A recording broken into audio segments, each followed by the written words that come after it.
धर्माचे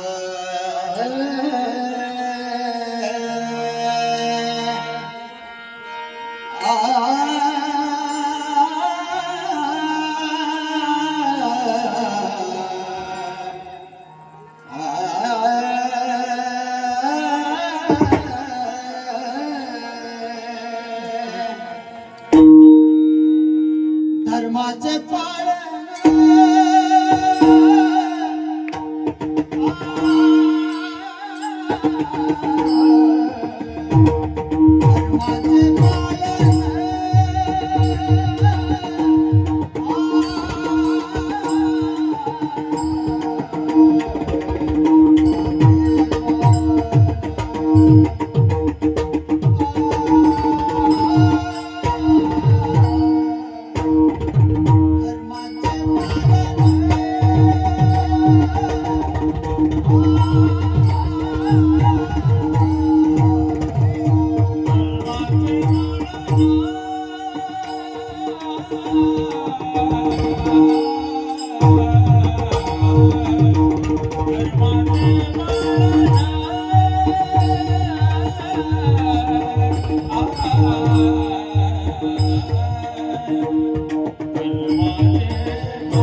पालन करणे पाखांड खंड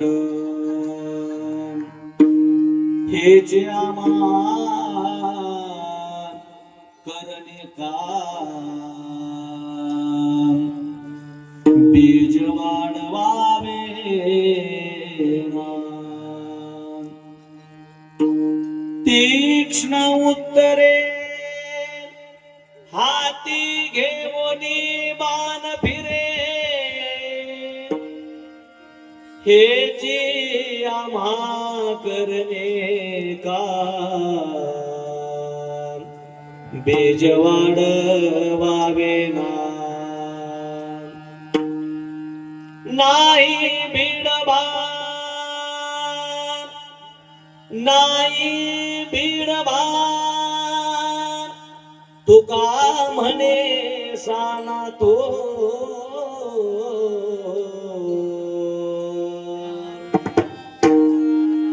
हेची आम्हा करणे काम बीज वाढवावे ना. जोडून या कर चरणी ठेवी तो माता ठेवी तो माता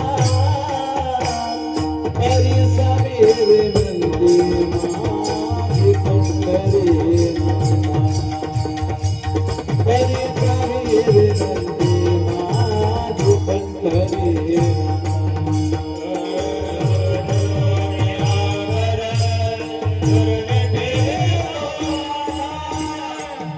हे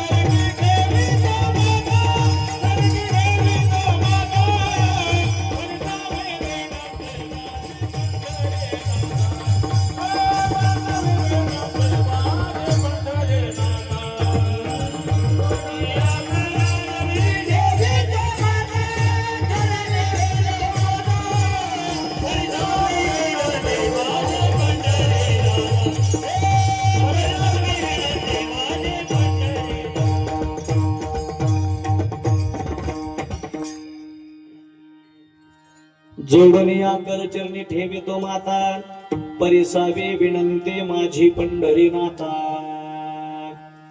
असो नसो भावालो तुझी आठाया कृपा दृष्टी पाहे पामजकडे पंढरी राया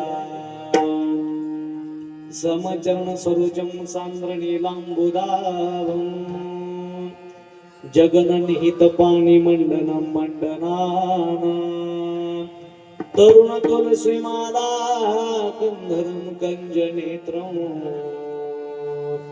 सदैदबलहासं विठ्ठलं चिन्तयामि नागेन्द्रहाराय त्रिलोचनाय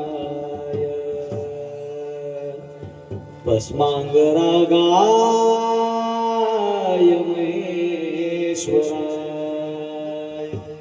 नित्याय शुद्धाय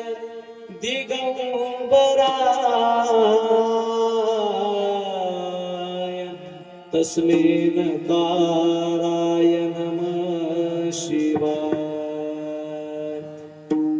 जेने हा धर्म जितविलाची बळी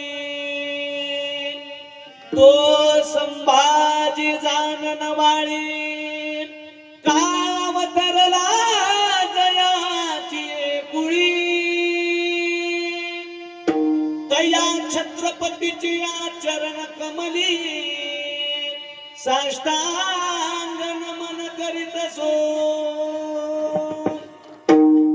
सेवे लागी सेवक झालो तुमच्या लागलो निज चरणा अहो स्वामी तुकया देवा यावरी न करावा वेरू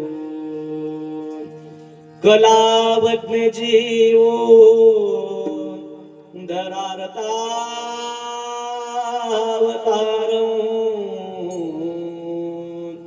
कलांकांक तेजो दिकामो देवक्रम कलानेशवादा पनोदाय दक्षं समाधिस्थ मूर्तिं भजे ज्ञानदेवं नमो ज्ञानेश्वरा नमो ज्ञानेश्वरा निवृत्ती उदारा सुपान देवा निवृत्ती उदारा सुपान देवा प्रस्तुत प्रसंगी सेवेकरिता घेतलेला अभंग देहूचे सुप्रसिद्ध साधू वैराग्याचे महामेरू श्रीमंत श्री जगद्गुरु तुकोबाराय यांचा 4 चरणाचा वारकरी संप्रदायातीलच नव्हेच नव्हे आजपर्यंत ज्यांना परमार्थामध्ये आहेत नव्हेच नव्हे वारकरी संप्रदायाच्या आसपास जरी फिरत असले सहज सेवा जरी करत असले तरी त्यांच्या कानावरून का होणार गेला चालू पाठ नसेल कदाचित काही जणांचा कानपाठ असेल असू द्या काही जणांचा कानपाठही नसेल काही जणांच्या मुखात नसेल काही जणांच्या माथ्यात नसेल पण जगद्गुरु तुकोबारायच्या गाथ्यातील अभंगाच्या सेवेकरिता घेतलेला आहे या अभंगातून श्रीमंत श्री जगद्गुरु तुकोबाराय सांगतात धर्माचे पालन करणे पाखंड खंड हेचे आम्हा करणे का बीज वाढवावे ना महाराजांचं म्हणणं असं आहे जर आम्हाला धर्माचं पालन करायचं असेल आणि पाखंडांचं खंडन करायचं असेल तर काय केलं पाहिजे बीज वाढवावे ना त्या ठिकाणी जो बीज रूपी जगाच्या मालकाचं जे भगवंताचं नाम सांगितलेलं आहे हे नाम ज्या वेळेस वाढलं जात त्यावेळेस आपोआप धर्माचं पालन होत का ज्याच्या मुखामध्ये नाम असत तो महात्मा स्वतः तर शुद्धच होतो वाचा शुद्ध झाली की वाचा शुद्ध होण्यासाठी त्या माणसाला सतत चिंतन करावं लागतं. लक्ष देऊन ऐका. एखाद्या माणसाला चांगलं बोलायला शिकायचं असेल, कुणाच्या सहवासात राहावं लागतंय? चांगल्या माणसाच्या सहवासात राहावं लागतंय, नाहीतर त्यानं कट्ट्यावरती जाऊन बसलाय चांगलं बोलायला शिकायचंय. आता आपल्या कट्ट्यावरच्या गप्पा म्हणजे काय चांगलं बोलायचे असतात का? तुम्ही हा म्हणा नाही तर नाही म्हणा. हा, कट्ट्यावरती बसलं, ह्याच्या गल्लीत काय झाले, त्याच्या गल्लीत काय झाले, नाही नाही नाही, ते कुणासोबत येईल, ह्यानं कुणासोबत येईल. आपल्या गप्पा ज्या वेळेस आपण कट्ट्यावरती बसतो ना, त्यावेळेस माणसाच्या वाचेला चैतन्य प्राप्त होत नाही, माणसाच्या वाचेला सत्यत्व प्राप्त होत नाही. आणि जो माणूस त्या ठिकाणी बसलेला आहे, त्या माणसाला जर चांगलं बोलायला शिकायचं असेल तर त्याला फक्त चिंतन आणि चिंतनच करावं लागतं. आणि ज्या वेळेस माणसाचं चिंतन वाढतं त्यावेळेस वाचा शुद्धी होते. आणि वाचा शुद्धी होण्यासाठी जगाच्या मालकाचं चिंतन करावं लागतं. आणि जगाच्या मालकाचं चिंतन करण्यासाठी कुणाच्या तर चांगल्याच्या सहवासात जावं लागतं. जर चांगल्याच्या सहवासात गेलं नाही, त्याला चांगलं भेटत नाही. नाथ महाराज सांगणं असं आहे, भाव भक्ती हरीची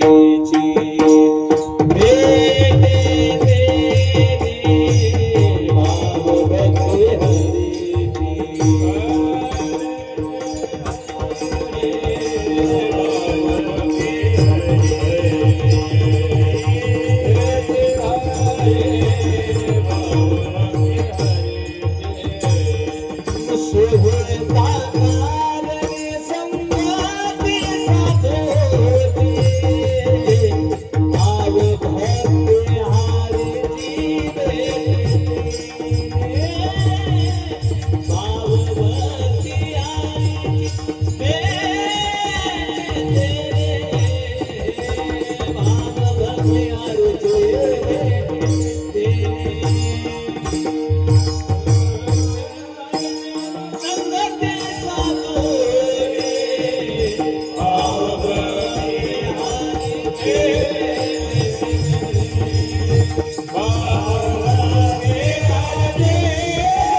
संगती साधूची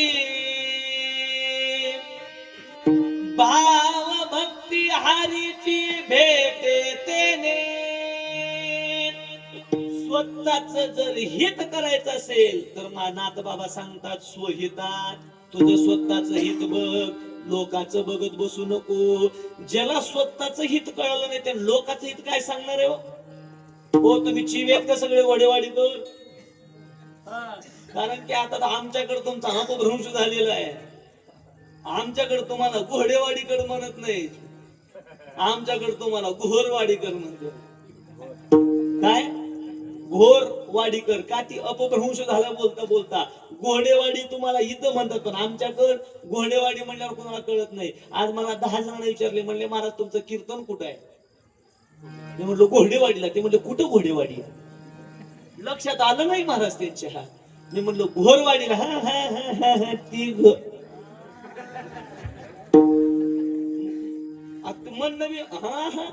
अरे म्हणजे काही जण ती भाषा त्या त्यावेळेस कळून जाते, असं मला सांगायचंय तुम्हाला. असो, या घोडेवाडीमध्ये चालत असलेला अखंड हरिनाम सप्ताह, आणि या सप्ताहातील महाराज खरंच समस्त गावकरी मंडळीचं करावं तेवढं कौतुक कमी.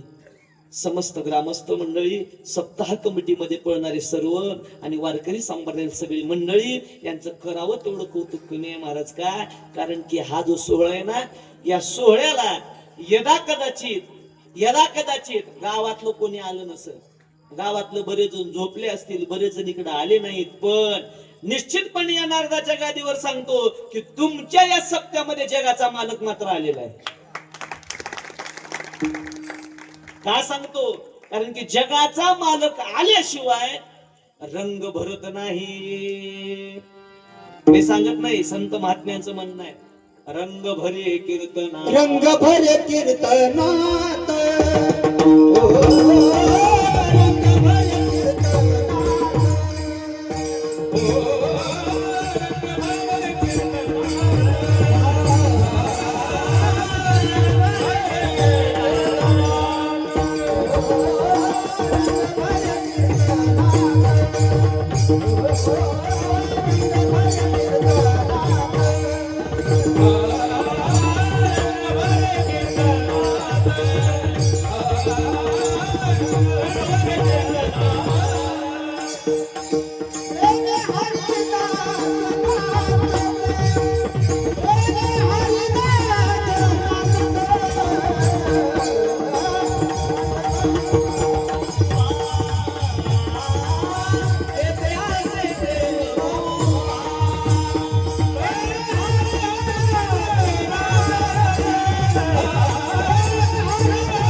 रंग भरणे म्हणजे काय होय माहिती आहे का तुम्हाला? रंग भरणे म्हणजे वडवाडीकर रंग भरणे म्हणजे काय माहितीये?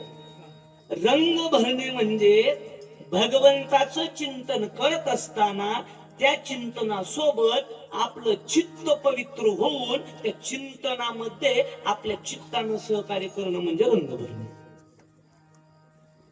आता रंग भरणे दोन पद्धतीचे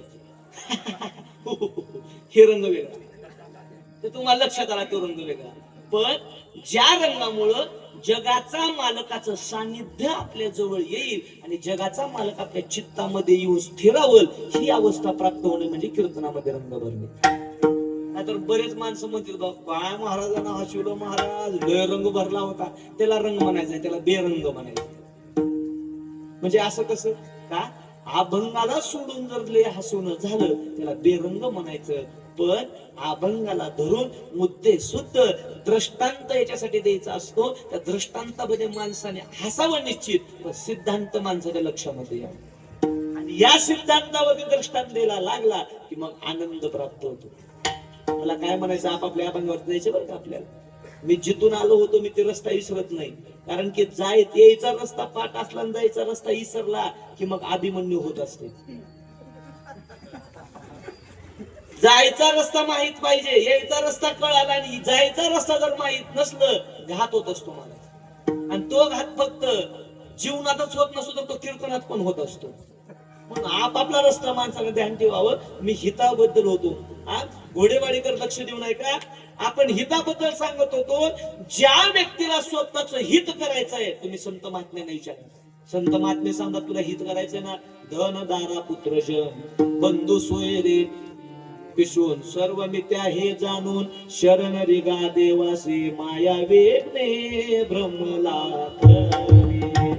मनकामी माझे निघणे हे तो संपत्तीचे वारे हे साचकारे जाईल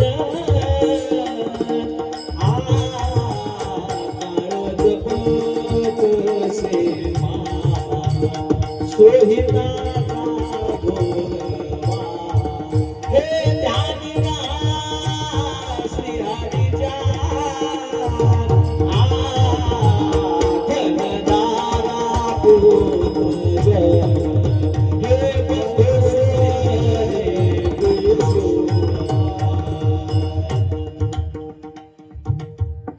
रमण महाराज टाळा उद्या महाराज काय म्हणायचं मला. महाराजांनी याच्यामध्ये हित सांगितलेलं आहे. काळ जपतसे महान सोहिताचा घोर वाहा. अरे स्वतःच हित कशामध्ये ओळखा. MH 24 झालं, MH 30 ला गाड्या आल्या, MH 32 ला गेल्या. मी गाड्याचे नंबर सांगत नाही आता, मला इकडे KA लावावं लागल, आता तिकडे MH लावावं लागतंय. KA 32 ला आल्या, KA 40 ला आल्या, कुणाच्या 65 ला गेले. आधार कार्डावर तर खोटं 75च्या पुढे गेले. गाड्या म्हणजे काय वय. आज आपलं एवढं वय झालं, पण खरं इमानदारीनं सांगा का हो महाराज, नेमकं माझा जन्म झाला, मला करायचंय काय, मला जायचंय कुठं, नेमकं शेवट कुठं द्यायचंय, कळालंय का हो? बोला, का माझा जन्म झाला, मला करायचं काय जीवनामध्ये, येऊ कमाई करायची, पैसे कमवायचं, खायचं आणि मरायचं, संपलं का जीवन? अरे कधी लोकांच्या कामाला पडणार आहे, कधी स्वतःबद्दल कळवळा येणार आहे, कधी स्वतःच हित कळणार आहे, माझं कल्याण कशामध्ये हे कळायला पाहिजे माणसाला. आणि जोपर्यंत माणसाला स्वतःच हित कळत नाही, त्याचं जीवन म्हणजे जनावरासारखं जीवन आहे. लक्ष देऊन ऐका. ज्या माणसाला कुठे जीवनाचा स्टॉप द्यायचंय, फुल स्टॉप कुठे द्यायचंय, ते फक्त जगाच्या पाठीवर एकालाच कळालं आणि त्याला संत म्हणायचं. आणखी माणसाला कुठं थांबायचंय कळालं नाही. म्हणजे कसं, जगद्गुरु तुकोबारायांना कुठं जीवनाचा शेवट करायचा कळाला नाही. जगाच्या मालकाला विनवणी केली, देवा या आता मला बळ झालं, इथं राहायची गरज नाही, आता मला या समाजाला दिसावं असं आता मला वाटत नाही. ज्या कामासाठी आलो ते काम माझं झालं. तुकोबारायचं म्हणणं आहे, मी माझ्या घरचं सांगत नाही, प्रमाणानं सांगतोय. तुकोबारायने जगाच्या मालकाला आता दिसू नये, ऐसे वाटते नारायण, आता दिसू नये जना, ऐसे वाटते नारायणा देवा, आता मला या समाजाला दिसू नये असं मला वाटतं. पण ते वाटण्यासाठी अगोदर संताला आपलं दुखणं सांगावं लागतंय. संतांना त्यांनी जवळ बोललो, जातात का तुम्ही जगाच्या मालकाकडे? हो जातो. एक काम करा, काय? तुम्ही संकादिक संत म्हणविता भगवंत, तुम्ही संकादिक संत एवढा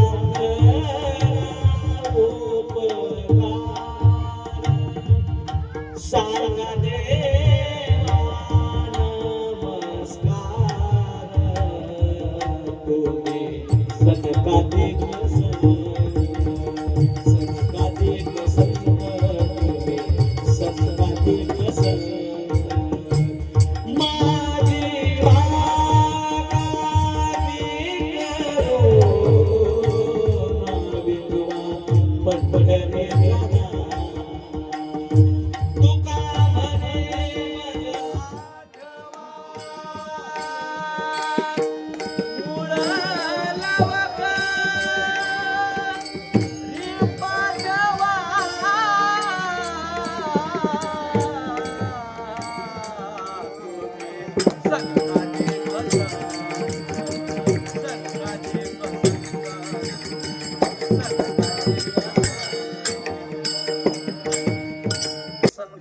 संत मनविता कृपावंत, एवढा करा उपकार, सांगा देवा नमस्कार. माझी भाकावी करुणा विनवा पंढरीचा राणा, तुका म्हणे मज आठवा, मूळ लवकरी पाठवा.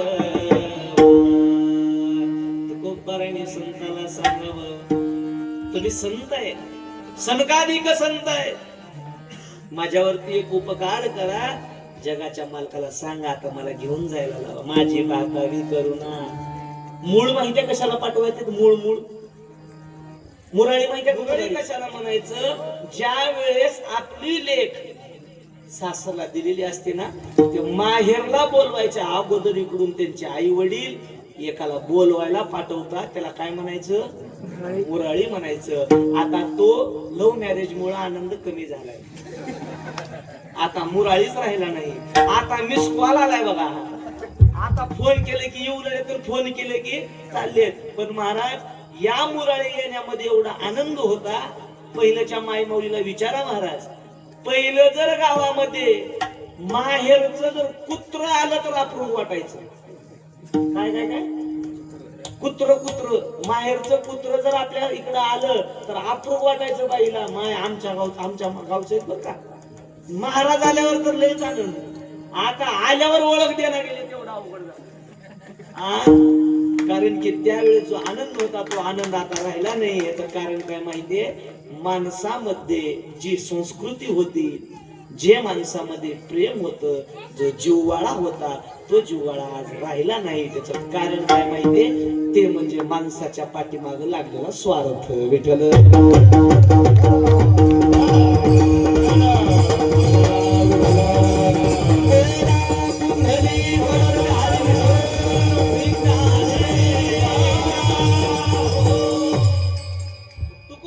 जगाच्या मालकाला सांगाव, देवा मुरळी पाठवा, मूळ लवकरी पाठवा. आणि तुकोबाराला जीवनाचा शेवट कधी करायचा कळाला नाही. जगाच्या मालकानं तुकोबारांनी बोलवलं म्हणून यावं लागलं. प्रयाण काळी देवी विमान पाठवी, कलीच्या काळामध्ये अद्भुत वर्तने, हे मानव देह घेऊन या शरीरामध्ये 4 प्रकारचे देह. जे डोळ्याला दिसत ना, तो दिसणारं शरीर वेगळं आहे. त्या शरीराच्या आत असणारं शरीर वेगळं आहे आणि त्या शरीरामध्ये अजून दोन शरीर आहे. हे दिसणार आपलं स्थूल शरीर आहे. कोणतं शरीर आहे? स्थूल शरीर आहे. आणि जर आपल्याला हे शरीर जर सोडायचं असेल तर माणसाला सूक्ष्म शरीरामध्ये जावं लागतं. स्थूल शरीर इथं टाकावं लागतं, सूक्ष्म शरीर बाहेर पडत असतं आणि त्या सूक्ष्म शरीराच्या आतमध्ये दोन शरीर आहेत, एक कारण शरीर आणि महाकारण शरीर.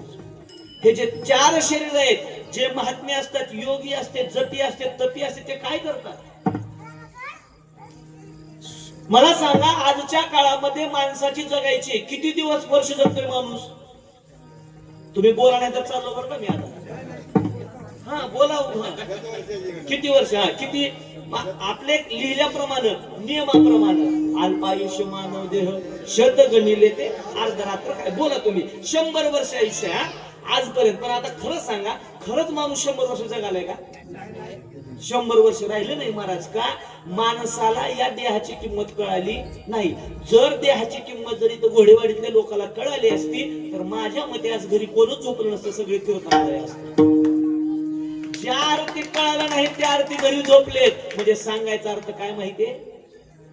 माणसाला या देहाची किंमत फुगड भेटली म्हणून कळणं गेली. ज्याचा ऍक्सिडेंट झालंय, ज्याचं इथून एवढं खर्चटलंय, त्याला जाऊन विचारा शरीराची किंमत. सहज एका डोळा गेला, त्या डोळ्या गेलेल्या माणसाजवळ जाऊन विचारा, काय वाटतंय आजी? म्हातारे ते म्हातारेच माया, काय करावं आता दिसना गेले. जेव्हा दिसत होत तेव्हा एक दात गेला की आज दाताची जर नवीन बसवायचं म्हणलं तर 1 लाख रुपये खर्च आहे. ती बी बसला तर बसला, टिकला तर टिकला, नाहीतर गॅरंटी नाही. मला काय सांगायचंय, माणसाला जोपर्यंत या देहाबद्दलच महत्व कळत नाही तोपर्यंत त्यानं स्वतःच्या हिताबद्दलची तळमळ करत नाही. आणि ज्याला या देहाचं सर्वस्व कळालेलं आहे तो हा देह या ठिकाणी वाया घालवत नाही. त्यानं अगोदर झोपेतून उठतो. कोणत्या झोपेतून? अज्ञान अंधकाराच्या झोपेतून उठत असतो. का? या डोळ्याच्या समोर अज्ञान रूपी पडदा पडलेला आहे. माणूस जागा असतो पण जागा असून काही झोपलेले. आता इथं कीर्तनामध्ये सुद्धा बघा दोघे तिघ झोपले तेव्हा कोपऱ्या कोपऱ्यात. हा का? हे झोपणं वेगळं, पण स्वतःच्या हिताबद्दल झोपणं हे वेगळं आहे. ज्यावेळेस अज्ञान अंधकाराच्या झोपेतून माणूस जागी झाला तेव्हा म्हणायचं हिताविषयी जाग आहे, तुझ्या हितासाठी करे वसवशी. संत महात्म्याला सांगताय, संतांनी एवढं काय बोलावं आपल्याला माहितीये? उठा.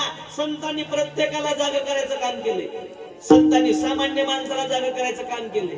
उठा जागे व्हारी आता, स्मरण करा पंढरीनाथा, भावे चरणी ठेवा माता, पहिल्या सुरुवातीला उठा जागे व्हारी आता, स्मरण करा पंढरीनाथा, भावे चरणी ठेवा माता, पहिल्या सामान्य माणसाला उठवलं. पुन्हा संतांनी संताला उठवलं. उठा साधू संत साधा, जाईल हा देह मग कैचा भगवंत, जाईल हा देह मग कैचा भगवंत, हे उठून वेगे सीतना जाऊ राहुनासे, हे जळते काट काटाशे कामळ आरती रे करिया. कीर्तनात हा हे गुरुजी बरोबर आहे. कीर्तनात होतो. कुठं होतं म्हणलं का? तुला आणलंय कशाला म्हणायचं? तू सांगतोस तू. अगोदर संतांनी संताला उठवण्याचं काम केलं. उठा साधू संत साधा आपुले हित. बघा, संतांनी सुद्धा संताला अगोदर या देहाबद्दल सांगितलं. जाईल हा नर देह मग कैचा भगवंत. तुम्हाला काय वाटतंय? शरीर असल्यावर प्रपंच, शरीर असल्यावर परमार्थ नाही महाराज. काय आता सध्या आमचा प्रपंच चालू आहे. म्हातारा झाल्यावर करू भजन. सत्यवान महाराज कधी? म्हातारा झाल्यावर भजन करू. खरं सांगा, म्हातारा झाल्यावर जर राम राम नाव म्हणलं येते का तोंडाला? राम राम काय येत नाही, पण लांब लांब येते. म्हणजे शरीर आहे तोपर्यंत परमार्थ आणि शरीर आहे तोपर्यंत प्रपंच. एकदा शरीर गेलं परमार्थी नाही एकदा शरीर गेलं प्रपंचही नाही कथेची सामग्री देहावसानवरी नको जाऊ देऊ गंगा गात्री माझी पांडुरंगा म्हणून संतांनी अगोदर संताला उठवण्याचं काम केलं अहो संताला उठवल्याच्यात काय नवलं सावध झालो सावध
हिताविषयी जागरूक असणं तुकोबाराय सांगतात आम्हाला सांगितलं जाईल हा नरदेह मग कैचा भगवंत आम्ही उठलो झोपेतून सावध झालो हरीच्या आलो जागरणात पेटे वैष्णवाचे भार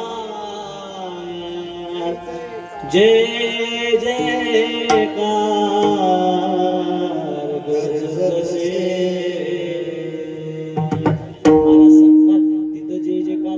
चालू झालं आणि ज्या ठिकाणी जय असतो ना तिथला जो जय आलं की पराजय पळून जात असतो मग महाराज सांगतात संतांनी संताला उठवलं संतांनी नंतर देवाला उठवलं उठा पांडुरंगा प्रभात समयोपात वैष्णवाचा मेळा गरुड मारे दाटला हे वैष्णवाचा मेळा गरुड मारे दाटला वरवंता कासुदे महाद्वारा हे सुराचे राजे जोडून हात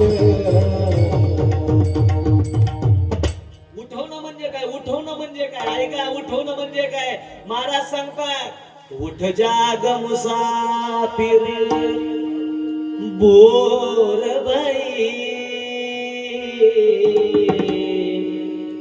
अबरेन कहा जो सोवत ऐका जो सोवत है सो खोवत है जो जागत है सो पावत है उठ नींद से आखिया खोल जरा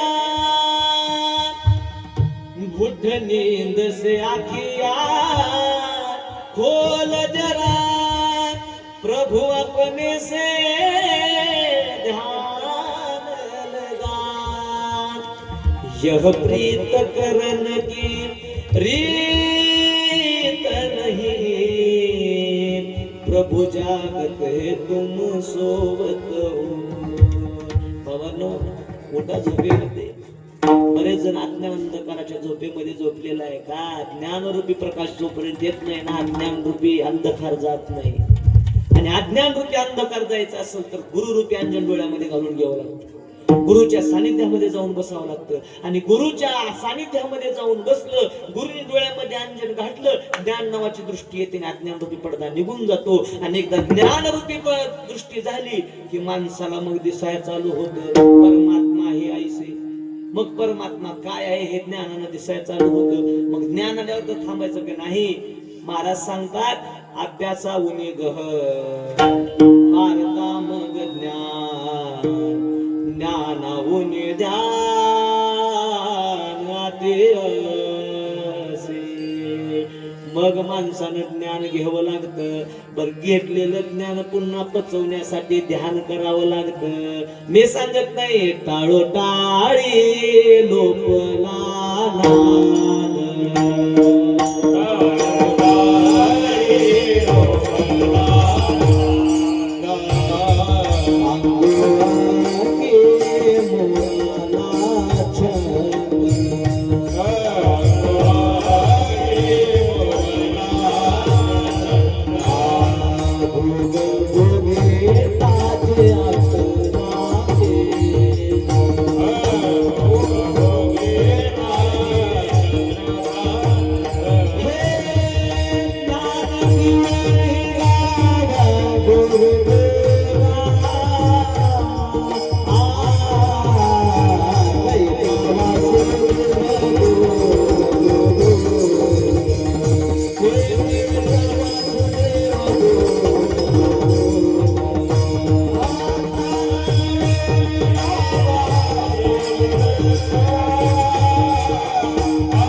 उठल्यानंतर फायदा नाही.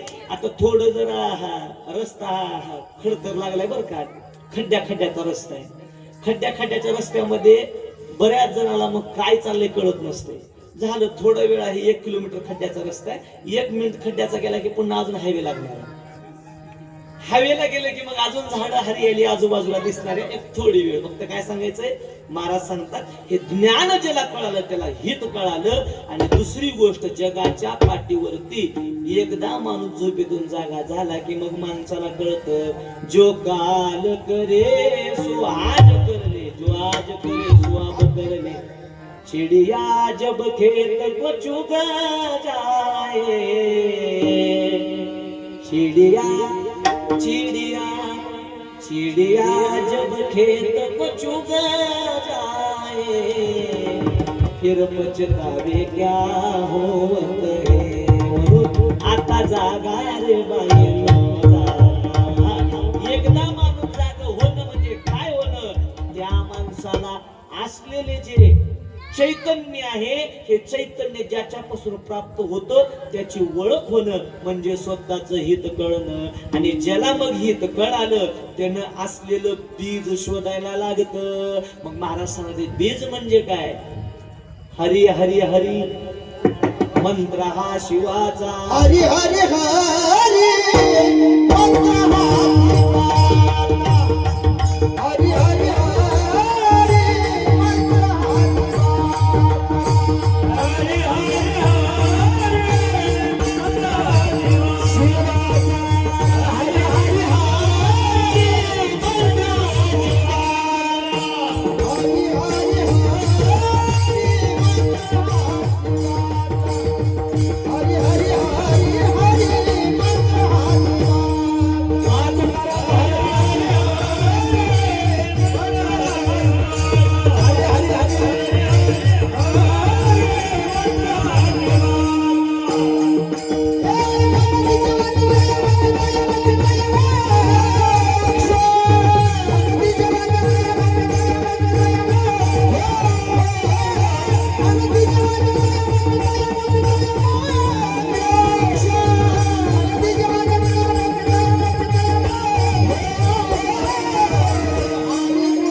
सिक्स आणि चौकार मारावा लागणार.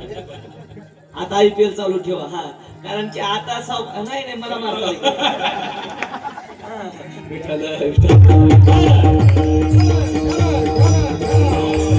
आता आलो बघा मेन. हरी हरी हरी मंत्र हा शिवाचा, पण हा हरी आला कुठून? हरी आला कुठून?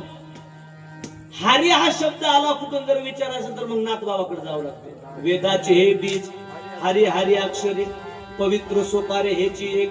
महाराज सांगतात हे हरी हरी आलं कुठून? वेदाचे हे बीज हरी हरी अक्षरे. महाराज सांगतात जगद्गुरु तुकोबाराय साक्षात वेद सांगतात. मग वेद सांगतात जगदाचे हे बीज. आता आपल्या जवळ या जगद्गुरु तुकोबाराय सांगतात बीज महत्वाचं. काय महत्वाचं आहे? बीज. आता हे बीज कोणतं आहे? महाराज सांगतात हे बीज ज्याला सापडलं त्याला धर्माचं कार्य करायला सापडतं. बघा धर्माचं कार्य काय हे एकदा बीज कळलं की मग त्याला धर्माचं कार्य कळतं. बीज म्हणजे काय? महाराज सांगतात हे बीज म्हणजे वेदापासून आलेलं आहे. मग तुकोबाराय सहज तुका सहज बोले वाणी ते वेदांत वाहे पाणी. म्हणजे तुकोबारायच्या सहज बोलण्यामध्ये वेद येतो. तुकोबाराय सहज म्हणणं आहे. तुकोबारायबद्दल बोलत असताना सांगितलेलं आहे शराक्षरा वेगळा.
महत्वाचं एवढा. निगम म्हणजे वेद, आगम म्हणजे शास्त्र. ज्याला निगम कळालं निगम म्हणजे वेद आहे. तुकोबाराय सहज बोलतात त्या ठिकाणी वेद आहे. तुकोबारायचं म्हणणं आहे वेदाचं जे बीज आहे ते बीज ज्याला जपता आलं म्हणून तुकोबाराय सांगतात हेचे आम्हा करणे काम.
दुसऱ्या चरण आपण सोडवलंय बरं का. हेचे आम्हा करणे काम बीज वाढवावे नाम. आता या धर्माचे पालन करणे पाखंड खंडन.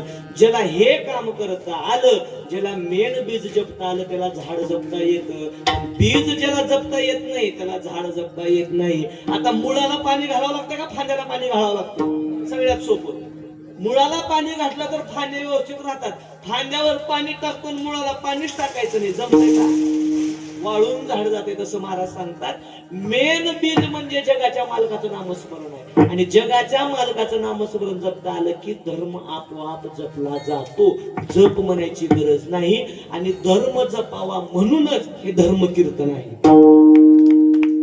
धर्म जपावं म्हणूनच हा सप्ताह आहे सप्ताह केला की धर्म जिवंत राहतो लक्ष देऊ नये सप्ताह करणं म्हणजे धर्माला जिवंत ठेवणं आहे मग धर्म म्हणजे काय शास्त्र असं सांगतं धर्म धारयते प्रजा ज्याच्यामुळं प्रजेचं रक्षण होतं त्याला धर्म म्हणायचं बस याच्यापेक्षा दुसरी व्याख्या करत बसायचं नाही ज्याच्यामुळं प्रजेचं रक्षण होतं त्याला धर्म म्हणायचं मग धर्म म्हणजे काय धर्म म्हणजे मर्यादा धर्म म्हणजे जीवनामध्ये माणसानं वागायची नीती धर्म म्हणजे सत्य धर्म म्हणजे मोक्ष आणि धर्म म्हणजे तप धर्म म्हणजे जप आणि माणसाच्या जीवनामध्ये सर्वस्व एकत्रित करून माणसाला जीवन जगण्याची शैली जे शिकवलं जातं त्याला धर्म म्हणायचं म्हणजे महाराज काय म्हणायचं तुम्हाला आता हे धर्म काय ऐकायचं जर असेल तर तुम्हाला कुरुक्षेत्रामध्ये दक्षिणायन संपायची वाट बघत बसलेल्या गंगापुत्र भीष्माचार्याकडे जावं लागतं धर्म कशाला म्हणतात दक्षिणायन चालू आहे पण अंगामध्ये 27 बाण घुसलेले 27 बाण संपूर्ण बाणाच्या शरशय्येवरती पडलेले भीष्माचार्य रक्तानं बंबाळ झालेले रक्ताच्या धारा व्हायला लागलेले आणि त्या रक्ताचा वाहत असलेला पाठ पाहून त्या ठिकाणी प्रत्येक कौरव बाजूचाही सैनिक आणि पांडव बाजूचे सैनिक महाराज हळहळ करायला लागलेत का अरे कुणाला म्हणतात भीष्माचार्य त्याला म्हणतात स्वतःचं शरीर स्वतःचं आयुष्य स्वतःचं सिंहासन स्वतःचं कर्तृत्व स्वतःची ताकद आपल्या वडिलांसाठी पणाला लावणारा मुलगा म्हणजे भीष्माचार्य आहे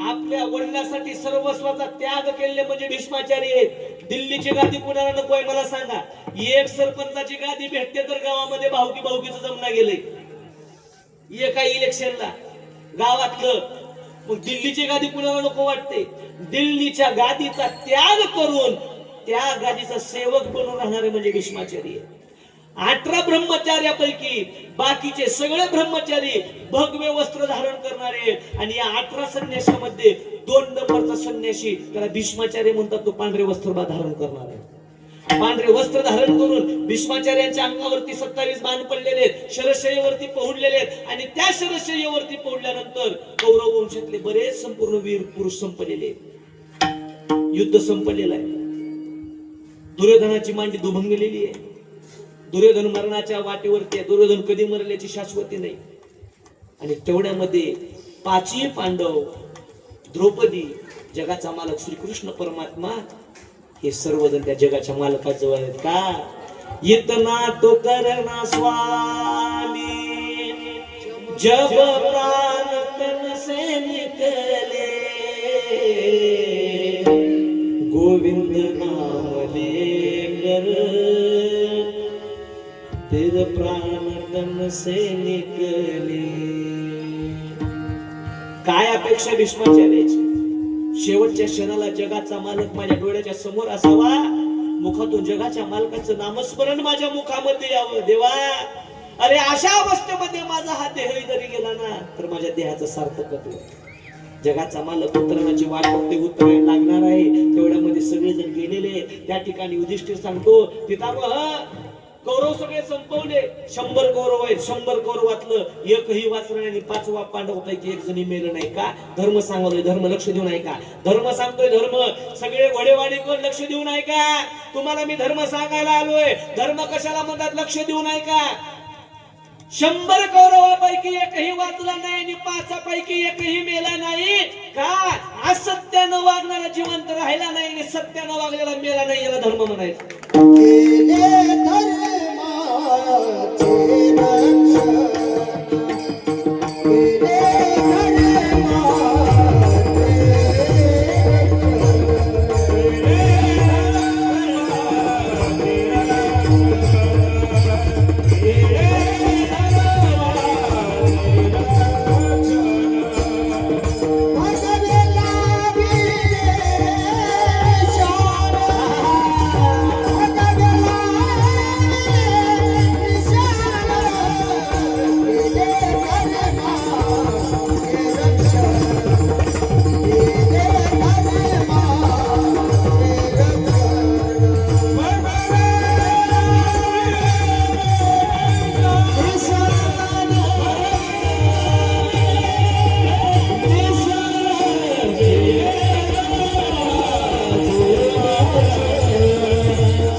महाराजांनी प्रमाण दिलं म्हणून लगेच लावावं लागलं.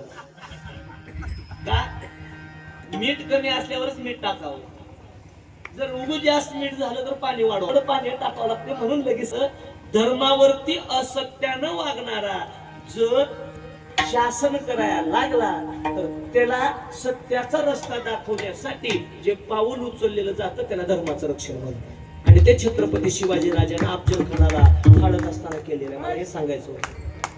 या आता आपल्या जागेवरती ज्या वेळेस युधिष्ठिर भीष्माचार्यांच्या जवळ गेलेले, त्या भीष्माचार्याला युधिष्ठिर म्हणतात, देवा 100 कौरव होते, त्या 100 कौरवातला एकही भाऊ माझा राहिला नाही. काय करायचं त्या सिंहासनाला घेऊन? ज्या सिंहासनावर बसत असताना महाभारत एक असा लक्ष देऊ नाही का, महाभारताच्या सुरुवातीपासून ते शेवटच्या श्लोकापर्यंत रक्त सांडलेलं आहे. महाभारताची सुरुवात ही रक्तानं झालेली आहे आणि शेवट ही रक्तानं झालेला आहे. आणि या रक्ताचं सिंहासन घेऊन जर आम्ही त्याच्यावरती बसायचं तर पुण्या तोंडाला राज्य करायचं. अरे ज्या ठिकाणी आम्ही आमचा भाऊ बघितला नाही, माझे गुरु बघितले नाहीत, गुरुची मुलं बघितली नाहीत, नातेवाईक बघितलेत, आप्तेष्ट बघितले नाहीत, सज्जने बघितले नाहीत, त्यांना नाही बघितलं, सगळ्यांना मारलं. देवा एवढ्या सगळ्यांना मारून आम्ही राज्य कसं करायचं रे? कोण विचारतोय?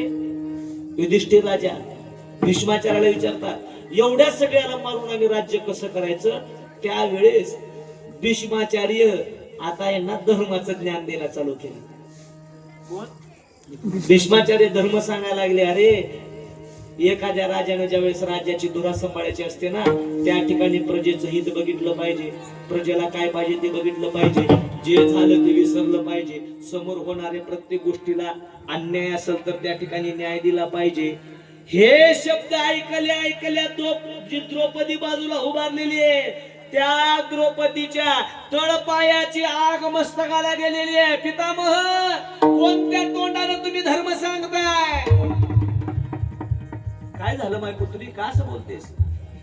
तुम्ही आज माझ्या मालकांना शिकू द्या धर्म म्हणजे काय. अहो, ज्या दिवशी माझं वस्त्रहरण होत होतं त्यावेळेस मी तुमच्या समोर भीक मागत होते. लक्ष देऊ नये का? अन्याय करणाराच दोषी असतो असं नाही, तो अन्याय होत असताना बघणारे सुद्धा दोषी असतात. त्या ठिकाणी काही जर करत नसतात, एखादी अन्याय होत असेल तर त्या अन्यायावरती ज्याला कळाले त्याने तर कमीत कमी तोंड उचलावं. भीष्माचार्याला द्रौपदी सांगते, देवा काय तुमच्या तोंडात शब्द येत आहेत नाही, काय झालं? मी ज्या वेळेस माझ्या अंतर्वस्त्रावरती आतमध्ये बसले होते, दुःशासनाला माझे केस धरत परपटत मला घेऊन आला. मी माझ्या मालकाच्या तोंडाकडे पाहिलं, मालक दासत्व झाले होते, मालकाने काही केलं नाही, पण तरीही एका आपल्या पत्नीची अपेक्षा आपल्या मालकाकडे असते, मला सोडवते, हात केला नाही. पाहिलं समोर त्यांचे सासरे, त्या सासऱ्यांनाही न बोलायला चालू केली. समोर जे सासरे त्या सासऱ्यांना बोलायला चालू केली आणि सांगते, मामाश्री एकदा वाचवा हो यांच्यातून, तुमचे मुलं आहेत नाही, या मुलांच्या संकटातून मला एकदा वाचवा, हे तुमचे मुलं आहेत, ऐकतील तुमचं? नाही पाहिलं. समोर भीष्माचार्य आहेत, कृपाचार्य, द्रोणाचार्य. कृपाचार्याकडे जावं, कृपाचार्य मी हातबल आहे हो, माझे मालक माझ्या मदतीला येत नाही, माझे सासरे माझ्या मदतीला येत नाही, मी तुमच्याजवळ हात जोडते हो, मला एकदा वाचवा. कारण की त्या स्त्रीचं सगळ्यात मोठं दागिनं म्हणजे तिने जपलेलं आजपर्यंत चरित्र आहे. लक्ष देऊ नये का? तुम्ही किती चांगलं दिसता, तुम्ही किती चांगलं सजता नटता, याला किंमत नाही, पण तुझं चारित्र्य किती चांगलं आहे त्याला आयुष्यभर किंमत आहे. आणि ज्याला चारित्र्य चांगलं जपता आलं जगाच्या पाठीवरती, त्या माणसाला कुणी खाली ओढू शकत नाही. हात जोडायला चालू केले, वाचवा मला द्रोणाचार्य, तुम्ही गुरु आहेत ना हो, सांगा ना तुमच्या शिष्याला समजून. पण कोणी वरी तोंड करून बघत नाही, त्यांना माहिती आहे समोर अन्याय होतोय, पण कोणी बोलत नाही. तेवढ्यामध्ये तिला आता फक्त एकच माणूस असा दिसला, तो मला संकटातून सोडवल, त्याचं नाव आहे भीष्माचार्य. भीष्माचार्याकडे पाहावं आणि भीष्माचार्याला सांगितलं, पितामह मी तुम्हाला वडील मानते ना, तुम्ही माझे वडील आहेत ना, मग वडिलांच्या देखत जर मुलीचं वस्त्रहरण होत असेल तर वडिलांनी पाहावं का? मी हात जोडते हो, मला यांच्यातून एकदा वाचवा. भीष्माचार्याने मान खाली घातली. मग ज्या वेळेस तुम्हाला मी हात जोडून क्षमा याचना करत होते, तुमचा धर्म झोपला होता का आतमध्ये घरात जाऊन? कोण विचारते? द्रौपदी विचारते, तुमचा धर्म झोपला होता का? जर तुम्ही आज एवढं सत्याची बाजू घेताय, मग त्यावेळेस का तुम्ही सांगितलं नाही? आज मोठ्या तोंडाला सांगायला लागलात. त्यावेळेस भीष्माचार्याने दिलेलं उत्तर आयुष्यभर लक्षात ठेवा. भीष्माचार्य त्यावेळेस द्रौपदीला सांगतात, माय तुझे म्हणतेस ना ते सगळं बरोबर आहे, पण त्यावेळेस मी ज्याच्या घरचं अन्न खाल्लं होतं ना, ते अन्न दूषित होतं ना, ते दूषित अन्न माझ्या शरीरामध्ये असल्यामुळे माझे विचार चांगले नव्हते. म्हणून 2 नंबरच्या लक्ष देऊ नये का? एवढंच खावा बाबांनो, तुमच्या पुढच्या पिढीला उचल एवढं खावा. जास्त आती खाल्लो ना, जगाचा मालक तुम्हाला इथंच फेडून सगळं पाठवणार आहे का? खंडापूरचा महोत्सव मी बघितलाय महाराज, काय झालं 3.5 कोटी घेऊन गेलं म्हणजे, पण आयुष्यभर कोणाला तोंड दावाय त्याला जागा राहिली, या कडूला तेवढं सुद्धा कळालं नाही. काय कमी होते ना, एवढा चांगला उत्सव व्हावा, त्या उत्सवामध्ये जर असा मीठ घालून तेवढं दूध जर खराब करावं, काय उपयोग आहे त्याला? उपयोग नाही त्या जीवनाचा. त्यावेळेस भीष्माचार्य सांगतात, मी सहज त्या ठिकाणी अन्न खाल्लेलं, त्या अन्नाचं जे मीठ होतं ते मीठ माझ्या रक्तामध्ये होतं, म्हणून मी नीट बोललो नाही. म्हणून कुठेही गेलात ना, कुणाच्या घरचं अन्न खायच्या विचारपूर्वक खात जावं. चोराच्या घरचं अन्न खाल्लं की मनामध्ये चोरी करावं वाटतं. बघा, जर एखाद्या मोठ्या सभेला जर गेलं, तिथलं अन्न खाल्लं की नाही, त्याला वाटतं आपण बी राजकारण करावं. ताकद कशाची माहितीये? त्या ठिकाणी होत असलेले जे अन्नावरती संस्कार आहेत, त्या संस्काराची ताकद आहे. म्हणून सर्व माता मला विनंती आहे, घरामध्ये टीव्ही बघत बघत स्वयंपाक करायचा नाही. तू काय बी सांग बाबा म्हणावं, तेवढं सोडून सांग. आता ऐका त्याचं कारण काय? तुम्ही घरामध्ये जी मालिका बघतायत ना, एक इमानदारीनं तुम्ही तुमच्या असं मनावर हात ठेवून सांगा, त्या मालिकेमध्ये तुम्हाला कसं चांगलं वागावे एक पटली तर शिकवलं जाते का? मला सांगा. आपल्या सासूसोबत भांडणं कसं करायचं, नंदला खाली कसं पाडायचं, भाऊजाईला कसं व्हायला राहायला शिकवायचं. आजच्या मालिका बघा तुम्ही काढून, त्याच्यात काय शिकवलं जातं? फक्त वैरत्व आहे, माझा स्वतःचा बहुमान कसा वाढेल. मग अशा मालिका जर तुम्ही तुमच्या लेकराच्या देखत जर तुम्ही बघत असाल, तर त्या लेकरावरती काय संस्कार पडतील? आपण करत असलेल्या स्वयंपाकावरती काय संस्कार पडत असतील? म्हणून तर महाराज सांगतात, आता ही किती दिवस, दुसरा दिवस आहे, अजून आपल्या 6 दिवसाचा अजून उत्सव शिल्लक आहे. दररोज इथं आल्यानंतर सुद्धा एकमेकीला रामकृष्ण हरी म्हणायचं. काय म्हणायचं? काय म्हणायचं? काय म्हणायचं? पुरुष मंडळ एकमेकाला भेटलो, राम राम म्हणा, रामकृष्ण हरी म्हणा. का? कारण की सध्या तुमच्या गावामध्ये गोकुळ अवतरलेला आहे. शेवटच्या काल्याच्या दिवशी मध्ये देव येऊ वाटतो, जगाचा मालक तुमच्या घरला येऊ वाटतो. जगाचा मालक तुमच्या घरला यायचा असेल तर अगोदर ते घर मंदिर बनावं लागतं. मग मंदिर कधी बनतं? ज्या ठिकाणी मंगलता, ज्या ठिकाणी दिव्यता आणि ज्या ठिकाणी रम्यता वास करते, त्या ठिकाणी मंदिर बनतं. आणि जर मंदिर बनायचं असेल तर मुखानं भजन केलं पाहिजे. एकदा सर्वांनी भजन करावे. ढोबा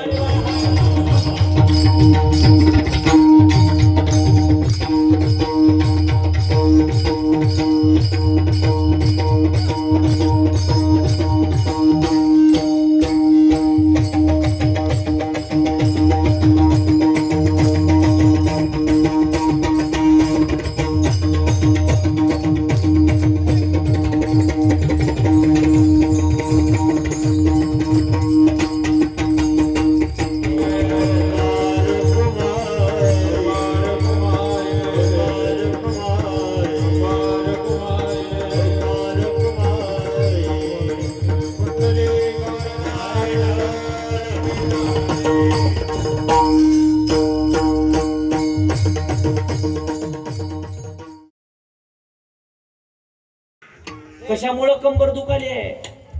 शॉक अप्सर कशामुळे गेले? हेडलाईट कशामुळे गेलेत? म्हणून आपल्या शरीराला इजा चालू आहे.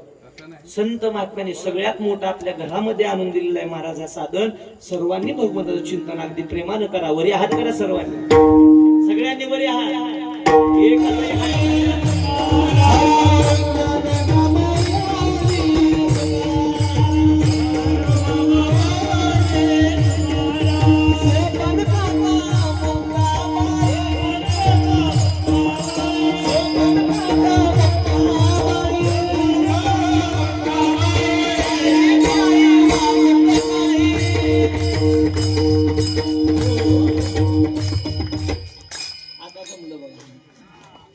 तुस तुम्ही म्हणा, तुस तुम्ही जावा म्हणा. सगळ्यांचे भजन झालं. 2 मिनिटाचं भजन आहे. सगळ्यांनी तिकडं उंबरट्यावर बसलेले सगळ्यांच्या हातावरी आणि खाली बसलेले तेवढं म्हणायचं, ज्ञानोबा माऊली तुकाराम, ज्ञानोबा माऊली तुकाराम, सेकंद काका मुक्ताबाई, ज्ञानदेव जनाबाई, माझा भाऊ पंढरपूरला जाते रे, हिरे बहु के गोव्या गाव कौतुके तुरे, गोव्या गाव कौतुके तुरे, हे तुरे रे बा विठ्ठला. काय आवाज आहे महाराज गोडेवाडीच्या महिलांचा वा. सगळ्यांनी म्हणा, तू ये रे बा विठ्ठला, तू ये रे बा विठ्ठला, तू ये रे बा विठ्ठला.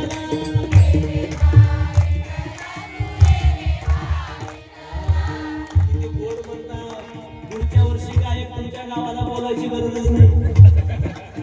आणि खरं सांगू, जेवढं गोड तुम्ही देवाला आळवताय ना, तेवढं गोड जर नवऱ्याला बोललो तर भांडणच होणार नाही बघा तुमची. पण गोड बोलावं लागते. जगाच्या मालकाला आळवत असताना सुद्धा गोड आळवावं लागते. तू ये रे बा विठ्ठला म्हणा, तू ये रे बा विठ्ठला, तू ये रे बा विठ्ठला, तू ये रे बा विठ्ठला.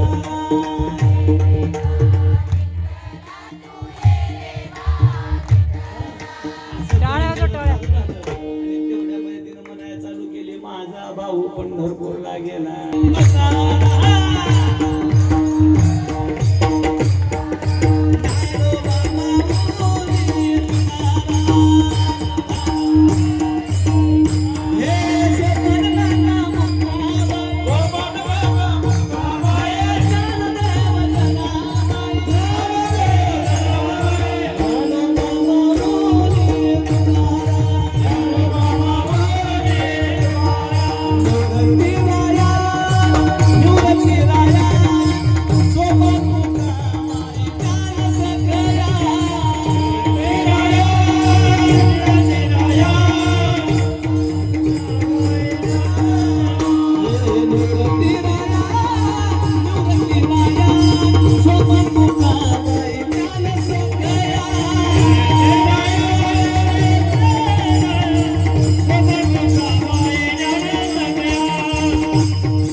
बीज वाढवावे ना.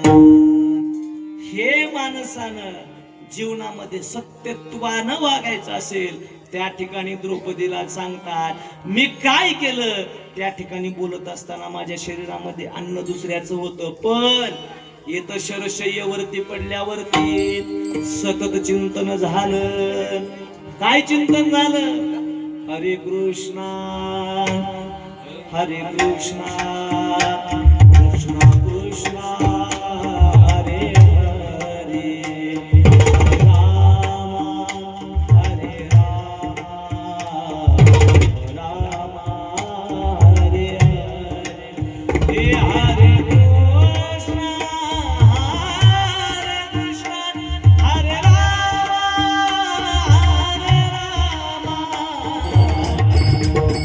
भजन झालं त्याचा परिणाम असा झाला, माझं चित्त शुद्ध झालं, माझं मन निर्मळ झालं. का? चिंतने चिंतने तद्रूपता.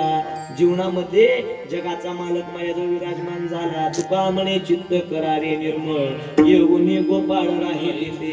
आणि जिथं गोपाळ आला, हरी आला हाता, मग कैची भय चिंता. आणि जगाचा मालक आला म्हणजे त्या ठिकाणी धर्म आहे. यत्र योगेश्वरा कृष्णो यत्र पार्थो धनुर्धरा तत्र श्री विजयो भूते ध्रुवानी तिरमतिरमम. देव आला म्हणजे जगाचा मालक सांगतो, यदा यदा हि धर्मस्य ग्लानिर्भवति भारत आत्मदानं धर्मस्य तदात्मनं सृजाम्यहं परित्राणाय साधूनां विनाशाय च दुष्कृतां धर्म संस्थापनार्थाय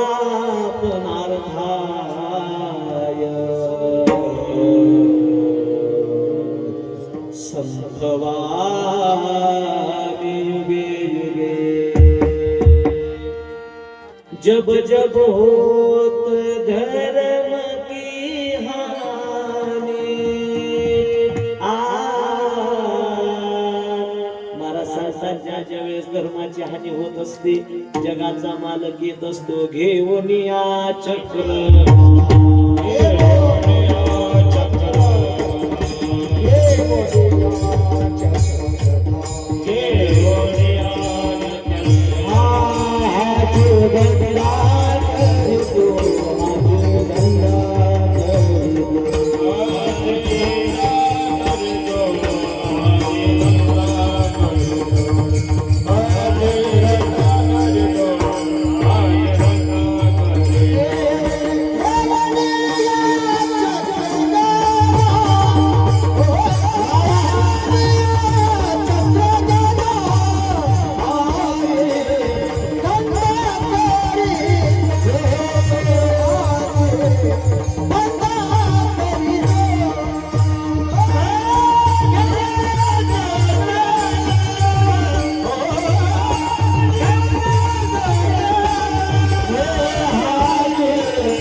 धंदा करीतो भक्ता राखे पाया पाशी दुर्जनाशी संवारी.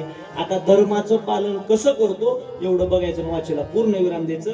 महाराज सांगतात तो काय करतो, त्याचं कामच एवढं आहे. घेऊन या चक्रगदा काय करतो, धर्मावरती संकट आलं, मग हिरण्याक्ष असो किंवा हिरण्यकशिपू असो, त्याच्यासाठी वरा अवतार घेऊन येतो, नाही तर नरसिंह अवतार घेऊन येतो आणि दुष्टांना संपवतो.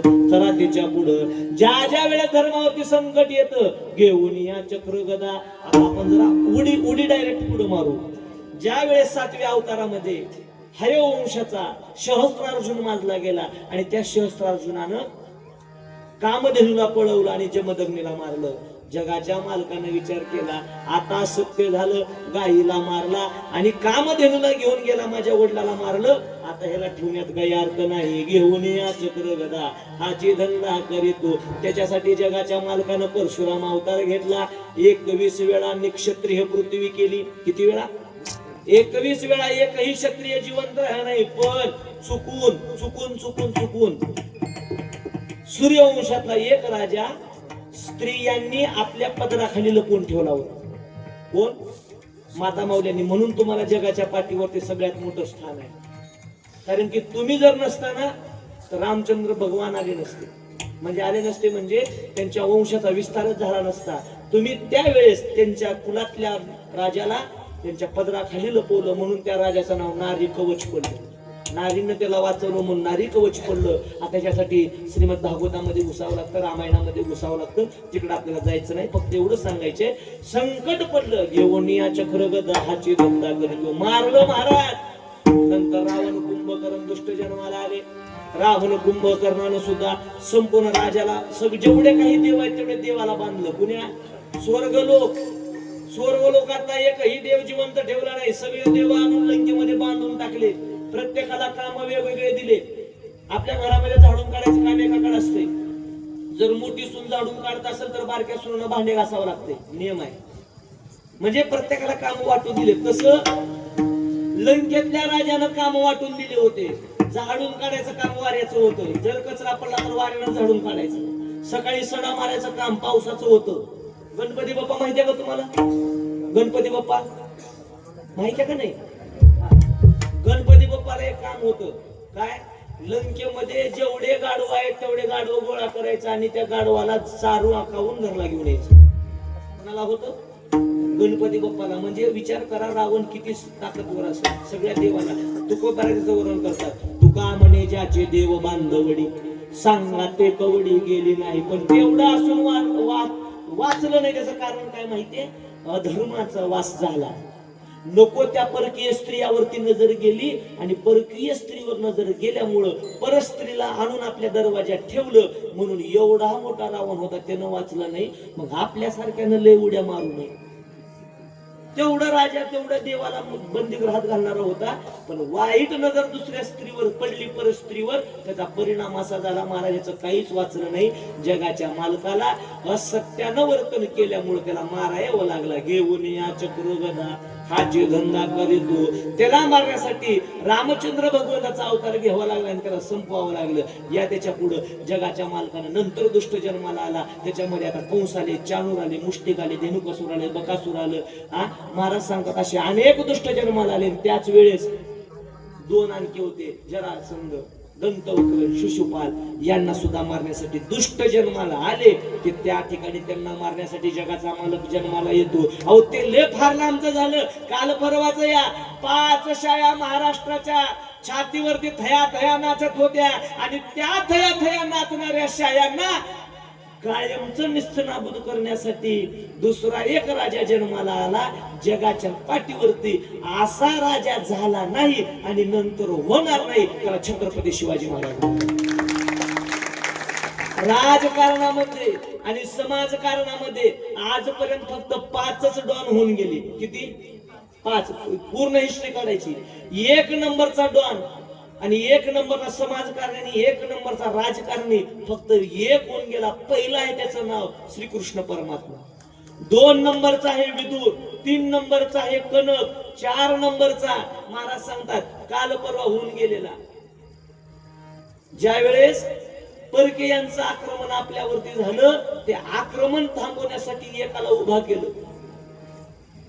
आणि महाराज सांगतात या राजकारणामध्ये 5 नंबरचा डॉन जो झाला तो डॉन मध्ये छत्रपती शिवाजी महाराज आहेत. याच्यानंतर आपल्या तर जिवंत असताना कुणी तयार होईल असं कुणी म्हणायचं नाही.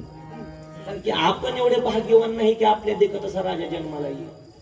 फक्त एका गोष्टीचं वाईट आहे महाराज, ज्या राजाने आपल्यासाठी एवढं चांगलं स्वराज्य निर्माण केलं, स्वतःचं जीवन रात्रीमध्ये घडलं. महाराज कधी एका ठिकाणी शांत बसता आलं मला सांगा की?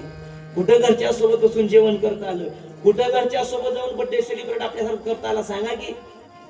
पुण्या हॉटेलमध्ये गेले, कुठं जेवायला भेटलं? अहो घरच्या माणसांचं, घरच्या लेकरांचं तोंड बघायला कधी वेळ भेटला नाही. या समाजासाठी सर्वस्वाचा त्याग करणारा राजा. पण याच राजाच्या जर नगरीमध्ये जर राज एखादी 4 वर्षाची मुलगी जर सुरक्षित नसेल, त्या राजाला वरून बघून काय वाटत असेल याचा विचार करा. काय झालं पुण्याचं प्रकरण बघताय ना तुम्ही? 4 वर्षाची जर लेकरू जर तुम्हाला जर नीट दिसत नाही तर मग आपण कुठं हरवलो? आपली बुद्धी कुठं चाललेली आहे? ज्या दिवशी आपल्या गल्लीतून येणाऱ्या माय बहिणीला वाटलं पाहिजे मी घोडेवाडीतून जात असताना त्या ठिकाणी असणारा प्रत्येक तरुण हा माझ्यासाठी मावळा आहे आणि तो मी रस्त्याला जात असताना मी व्यवस्थित जाते का नाही हे पाहण्याचं काम माझ्या गावचा पुरुष करतो. हे ज्या दिवशी घडलं त्या अर्थाने छत्रपती शिवाजी राजांचं स्वराज्य पूर्ण तुम्हाला गेलं. शिवाजी महाराज गुरुदेव असा आहे, आपली बहीण माणसाला बहीण वाटते आणि लोकांची बहीण म्हणजे उपभोगाचं साधन वाटतं. हे सगळ्यात मोठं दुर्दैव आहे आणि सगळ्यात मोठी तिच्याबद्दल बोलणं सुद्धा महाराज बरोबर वाटत का? छत्रपती राजांनी स्वराज्य निर्माण केलं, पण कशासाठी? या स्वराज्यामध्ये जगणारा प्रत्येक माणूस हा शेतकऱ्यासाठी उभारला पाहिजे. सत्यासाठी उभारला पाहिजे, अधर्मानं वागणाऱ्यांच्या समोर धर्म शिकवला पाहिजे. तर महाराज सांगतात तो सुद्धा राजा ज्या ज्या वेळेस असे संकट निर्माण होतात त्यावेळेस जगाचा मालक कुणाला ना कुणाला सामोरा घालून ते कार्य करून घेतो. म्हणून महाराज सांगत आमचं सुद्धा ते काम आहे आणि ते काम तो गोपारायाने केलं. धर्माचे पालन करणे पाखांड खंड हे जे आम्हा करणे का बीज वाढवावे ना. पण कधी तीक्ष्ण उत्तरे हाती घेऊन भान फिरे. महाराज सांगतात त्या ठिकाणी कोणी असो नाही भिडवात. तुका म्हणे साना थोर लहान असेल मोठं असेल किंवा ऐश्वर्यातली संपत्ती असेल किंवा एखादी राजकीय वैभवातला माणूस असेल त्या ठिकाणी कुणाला माप नाही. पण ज्याला वाटतंय आपण धर्मकार्य केलं पाहिजे त्याने एकच करा. काय करा? दररोज मुखाने रामकृष्णारीचं भजन करा. हे जी आम्हा करणे काम बीज वाढवावे नाका. ज्या माणसाला स्वतःचं हित कळालं नाही त्यानं लोकांचं हित सांगू नये. ज्याला स्वतःचा धर्म कळाला नाही त्यानं मग दुसऱ्याच्या धर्माबद्दल काय बोलावं, आपला धर्म दुसऱ्याबद्दल काय मांडावं. ज्याला स्वतःचा धर्म माहिती करून घ्यायचा असेल तर अगोदर भगवंताचं चिंतन केलं पाहिजे, नामस्मरण केलं पाहिजे. आज कितवा दिवस आहे? दुसरा दिवस आहे. सप्त्यातील दुसऱ्या दिवसाचं महत्व असं असतं त्या दिवशी नामपर प्रकरण बोलावं म्हणून सेवेकरिता अभंग हा घेतला होता. बीज वाढवावे नाम सर्वांच्या मी समर्पित करतो. कारण उत्तम अशा प्रकारचा हा संपूर्ण नियोजन. महाराज असं वाटतंय मी तुम्हाला पहिल्या सुरूही बोललो स्वर्गातल्या देवांना सुद्धा वाटत असेल की आपण एक दिवस का होणार घोडेवाडीच्या सप्त्यामध्ये जाऊन आपली हजेरी लावावं. का काय वातावरण बघा किती छान निसर्गरम्य वातावरण. इकडं झाड मध्ये मंडप समोर जगाच्या मालकाचं मंदिर. त्या जगाच्या मालकाला सुद्धा वाटत असेल की आपण दररोज इथं येऊन भजन केलं पाहिजे. वा आनंदाची गोष्ट आहे. खरंच तुम्हाला समस्त ग्रामस्थ मंडळीला देव तेवढे त्यांच्या भागाचं भूषण. विशेष म्हणजे ज्यांच्या आवाजामध्ये साक्षात सरस्वती मातेंचा परमस्नेही परममित्र आमचे तुकारामजी बाबा. बाबांचं प्रेम एवढं आहे महाराज. कोणीही कसा माणूस असू द्या त्या प्रत्येकाला सांभाळून घेणारे महाराज. तुमचा सुद्धा जो भाग आहे ना तुमचा भाग काही कमी नाही महाराज. का कानडा राजा पंढरीचा कानडा राजा पंढरीचा वेदांना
कर्नाटकामध्ये होतं. मला सांगायला छातीत ठोकपणे सांगायला आनंद होतो मला.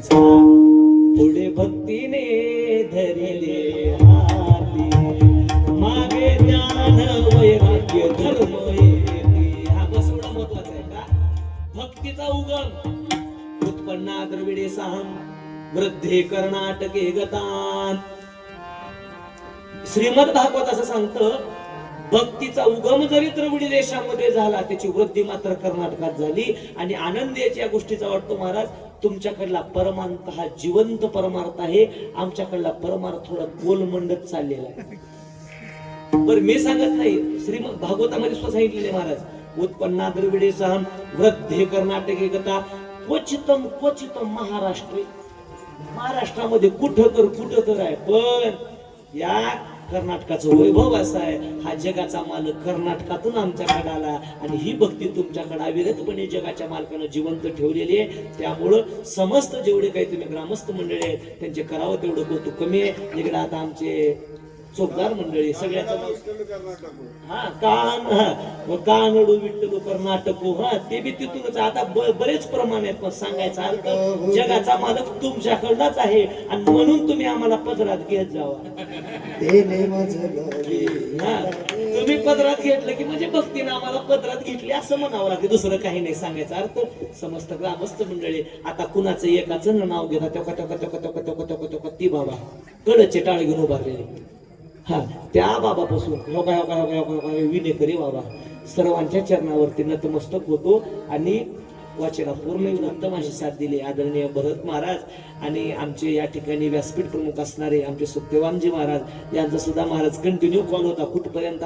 कुठपर्यंत आलो त्यातल्या त्यात सगळ्यात जास्त परेशान ज्या माणसाचे आहेत ते म्हणजे आमचे नेताजी माहून. एवढे फोन महाराज आजपर्यंत कधी मला माझ्या नाही मला मित्राचे म्हणायचे होतं तुम्हाला काय वाटलं आता काय एवढे कॉल आले नाही त्याच्यापेक्षा जास्त त्यांचे कॉल आले. पण असं येताना सगळ्याचेच कॉल येत असतील, जाताना कुणी धरून हाणलो का म्हणा कुणी कॉल करत. पण एवढे गॅरंटी आहे की त्यांचा कॉल येईल. झाली सेवा तुम्हाला सर्वांच्या समोर किंगमेकर तिथं बसले टाळ्या वाजवा त्या माणसाला. आमचे कैलास भया उत्तम अशा प्रकारची स्वामी सामून शिष्टेन वडमुरंबी करावं तेवढं कौतुक कमी आहे महाराज. का नेमकं त्यांना कुठं काय द्यावं हे सुद्धा त्यांच्याकडे बघावं लागेल नाही. ह्याला म्हणायचं ऑपरेटर. बाकीच्या ज्या समोर मिक्सर ठेवलेला असतंय त्याला मिक्सर सगळं हलवते पण ती बटन नीट लावते.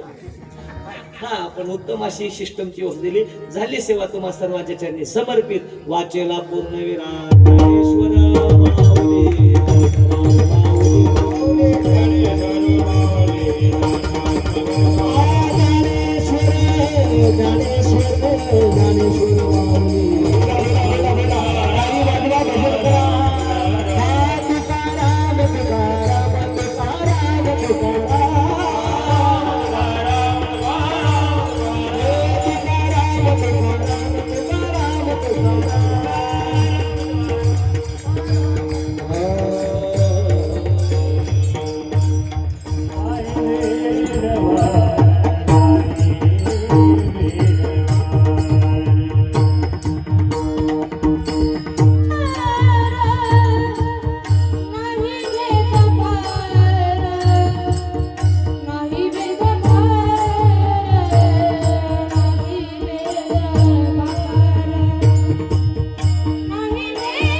आ